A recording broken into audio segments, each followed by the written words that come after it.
Hello everyone, जय हिंद, वंदे मातरम। स्वागत है आप सभी का आपके अपने चैनल मनोज सर में। मैं हूं गौरव सिंह और आपके लिए लेकर आया हूं एनसीईआरटी फिजिक्स क्लास 12th और चैप्टर नंबर 6। और इस चैप्टर का नाम है विद्युत चुंबकीय प्रेरण। और डियर, आज जो है इसमें हमारा वो पार्ट नंबर 11 है। पार्ट नंबर 10 तक मैंने आपको पिछले वीडियोज में कराए हैं। अगर आपने वो वीडियो हमारे नहीं देखे हैं तो उनको आप जरूर देख लें ताकि आपको अच्छा समझ में आए।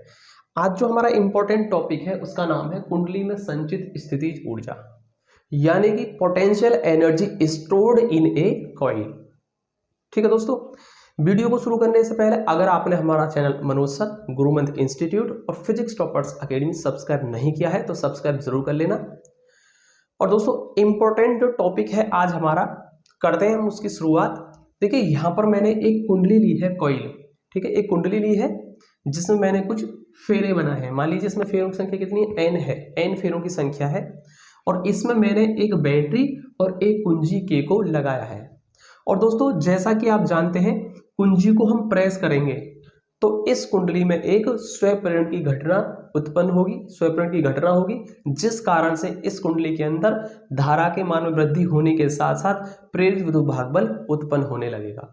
और दोस्तों, धारा अपने धीरे धीरे अपने न्यूनतम मान से अधिकतम मान की तरफ होने लगेगी। मतलब धीरे धीरे धारा का मान बढ़ता रहेगा, न्यूनतम से अधिकतम की ओर चलेगा।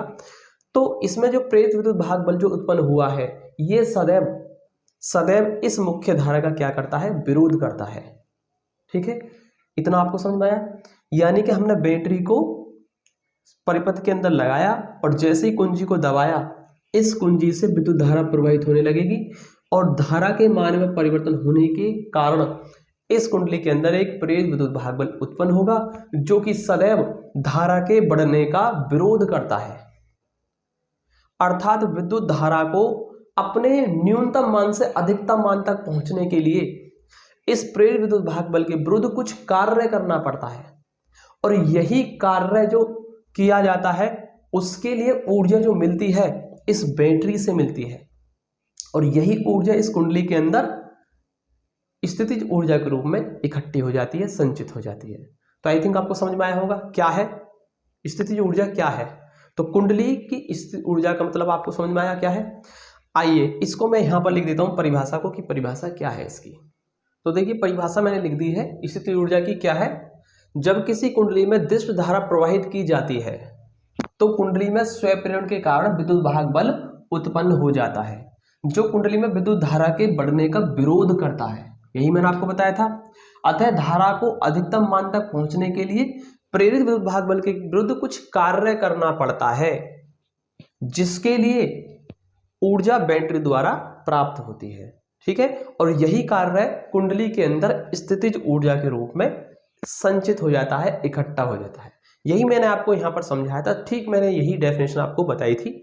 तो इसको आप एक बार नोट कर लें, उसके बाद हम इसका डेरिवेशन करते हैं, अर्थात स्थितिज ऊर्जा का व्यंजक प्राप्त करते हैं। ठीक है, तो आई थिंक आपने लिख लिया होगा। चलिए मैं इसको रफ कर देता हूं और फिर करते हैं इसका डेरिवेशन। आइए अब हम करते हैं स्थितिज ऊर्जा का व्यंजक प्राप्त। दोस्तों, मुझे जो ज्ञात करना है वो क्या ज्ञात करना है, मुझे स्थितिज ऊर्जा निकालनी है। लेकिन हम परिभाषा से क्या देख पाए, हमने परिभाषा में अभी देखा कि स्थितिज ऊर्जा वो कार्य होता है जो धारा को अपने न्यूनतम मान से अधिकतम मान तक होने के लिए जो प्रेरित विद्युत भाग बल के विरुद्ध करना पड़ा है, वही कार्य ही तो है स्थितिज ऊर्जा।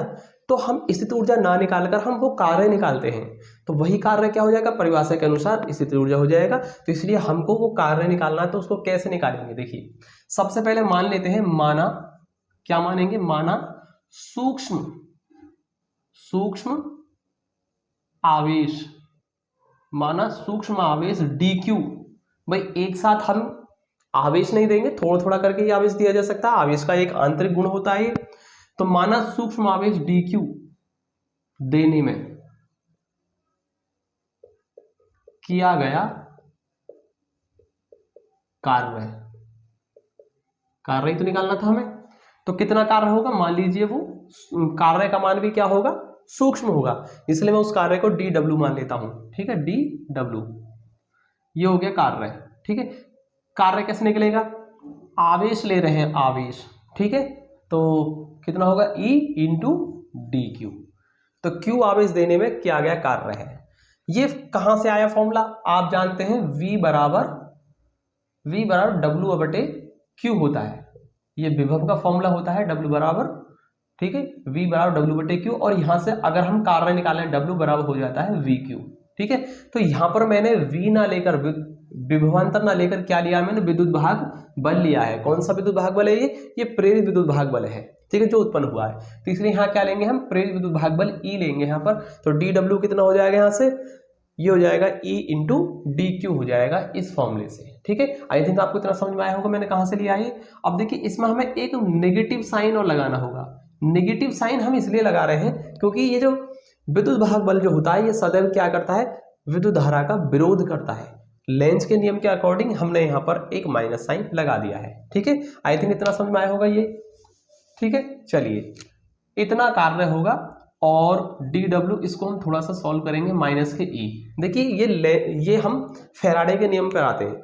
फैराडे के नियम के अनुसार, ठीक है, ये जो प्रेरित विद्युत भाग बल होता है इसका मान कितना होता है, इसका मान होता है माइनस के L और di/dt, यही तो होता है। E बराबर माइनस के L di/dt, ये फैराडे के द्वितीय नियम से हमने लिखा है, और ये हो जाएगा हमारा dQ। तो हम क्या लिख देते हैं, E बराबर माइनस के L di/dt, ठीक है। इसका रीजन हम लिख देते हैं यहाँ पर, क्या है ये, फैराडे का द्वितीय नियम है, फैराडे का द्वितीय नियम। तो हमने इस नियम से हमने इसको लिख दिया है, ठीक है, ये फैराडे का द्वितीय नियम है। अब देखिए dW कितना होगा, माइनस माइनस प्लस हो जाएगा, L di/dt इंटू dQ। अब देखिए इसको हम थोड़ा सा एडजस्ट कर देते हैं, किस प्रकार से, dW बराबर L, इसको हम एक काम कर लेते हैं, di into dQ upon dt। क्या इसको हम ऐसा लिख सकते हैं, नहीं लिख सकते। अब देखिए dW का मान कितना हो जाएगा, यहाँ से dW बराबर हो जाएगा L di, और दोस्तों ये क्या है, देखिए dQ अपॉन dt हम जानते हैं क्या है, विद्युत धारा है, I बराबर Q अपॉन T, I बराबर Q अपॉन T होता है, नहीं होता है। तो ये विद्युत धारा लिखी हुई है, I बराबर dQ अपॉन dt, हम जानते हैं क्या है, विद्युत धारा है, ठीक है। इसका रीजन मैं लिख दिया है, I बराबर dQ अपॉन dt होता है, इसीलिए हम dQ अपॉन dt को क्या लिख देते हैं, I लिख देते हैं, ठीक है। बाकी मैं इसको यहां कर देता हूं सॉल्व आगे की तरफ। तो देखिए क्या होगा, dW जो हो जाएगा वो किसके बराबर आ गया, यहां से ये हो जाएगा L I इंटू DI, इतना हो जाएगा। अब देखिए हमने यहां से सूक्ष्म आवेश dQ को देने में किया गया कार्य निकाल लिया, लेकिन हमें निकालना है संपूर्ण कार्य, ठीक है। संपूर्ण कार्य कितना होगा, देखिए संपूर्ण कार्य कितना होगा, आप इस dW को क्या कर दें, इंटीग्रेशन कर दें। तो जैसे आप इसका इंटीग्रेशन करेंगे आपको संपूर्ण कार्य मिल जाएगा, और वो किस प्रकार से करेंगे, dW की वैल्यू लिखेंगे आप L I और DI, ठीक है। अब देखिए संपूर्ण कार्य कितना होगा, धारा को अपने न्यूनतम मान से अर्थात शून्य से अधिकतम होने के लिए, ठीक है, किया गया कार्य है, शून्य से अधिकतम होने में किया गया कार्य है। तो क्या लिखेंगे हम, धारा का मान शून्य है और कहां तक जाएगा, अधिकतम मान तक जाएगा, इसलिए 0 से I0 इसकी क्या हो जाएगी, लिमिट हो जाएगी, ठीक है। तो लिमिट लगा देंगे हम। अब देखिए इसको हम क्या लिख देंगे, हम इसमें से L को तो हम कर देंगे बाहर क्योंकि ये कांस्टेंट है, और बाकी आपका जो रह गया 0 to I0, और कितना हो जाएगा I इंटू DI। अब आप I के सापेक्ष इसका क्या कर दे, I के सापेक्ष इसका क्या कर दे, समाकलन कर दें आप, ठीक है, इंटीग्रेशन कर दे। देखिए मैं इसको यहां से रफ कर देता हूं ताकि मुझे स्पेस मिल सके इसे सॉल्व करने के लिए। तो देखिए मैंने इसको रफ कर दिया, आप देखो कितना होगा, ये कुल कार्य W हो जाएगा N, और ये I का I के सापेक्ष जो समाकलन होता है वो कितना होता है, वो हो जाएगा I स्क्वायर अपॉन 2, ठीक है, और 0 to I0 इसकी लिमिट आ गई। क्योंकि हम जानते हैं इंटीग्रेशन क्या है, इंटीग्रेशन x की पावर n इंटू dx, क्या होता है इसका फॉर्मूला, x की power n plus 1 upon n plus 1, ये इसका इंटीग्रेशन होता है। तो यहां पर देखिए I की पावर क्या मान लें हम, 1 मान लें, तो आई की पावर 1 है, ठीक है। तो कैसे लिखेंगे हम, आई की पावर 1 + 1 अपॉन 1 + 1, तो आई की पावर 1 + 1 2 हो गया अपॉन 2, ठीक है। तो इसलिए मैंने इस फॉर्मूले का यूज करके यहाँ पर डायरेक्ट कर दिया है इसका मैंने इंटीग्रेशन। और अब हम इसको थोड़ा और सॉल्व कर देते हैं एल। अब दोस्तों यहाँ पर वक्त है अब ये लिमिट रखने का। लिमिट कैसे रखी जाती है, एक बार अपर लिमिट आई की जगह अपर लिमिट आएगा, यानी कि I0² अपॉन 2 हो जाएगा। फिर minus lower limit, lower limit क्या है 0, आई की जगह अब की बार हम 0 रख देंगे, क्या होगा 0² अपॉन 2 हो जाएगा। तो मैंने एक बार अपर लिमिट फिर लोअर लिमिट और बीच में लगाएंगे माइनस, ये तरीका होता है लिमिट रखने का। इसको और सॉल्व कर दें आगे हम, W = L कितना होगा, ये तो दोस्तों हमारा 0 ही हो गया पूरा टर्म, और ये हो जाएगा हमारा I0² अपॉन 2, या इसको हम ऐसे भी लिख सकते हैं एडजस्ट करके, हाफ L I0²। तो ये आ गया कुल कार्य, ठीक है। लेकिन हम परिभाषा से क्या जानते हैं, परंतु यही कार्य परिभाषा के अनुसार कुंडली में स्थितिज ऊर्जा के रूप में इकट्ठा होता है। तो यही क्या है, स्थितिज ऊर्जा की कुंडली की, ठीक है। परंतु हम यहां लिखेंगे, इसको मैं रफ कर देता हूं यहां से भी, इसको यहां से रफ कर देता हूं, ठीक है। देखिए लिखेंगे हैं परंतु परिभाषा अनुसार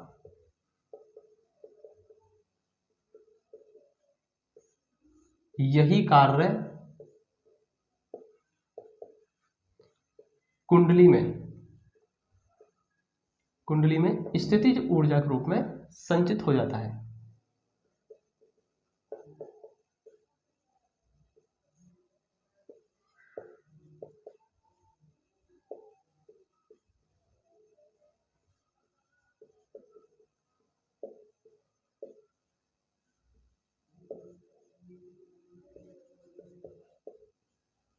ठीक है, यही कार्य है जो कुंडली में संचित ऊर्जा के रूप में इकट्ठा हो जाता है। तो अब इस कार्य को हम क्या लिख सकते हैं, स्थितिज ऊर्जा लिख सकते हैं। अतः हम लिखेंगे, अतः कुंडली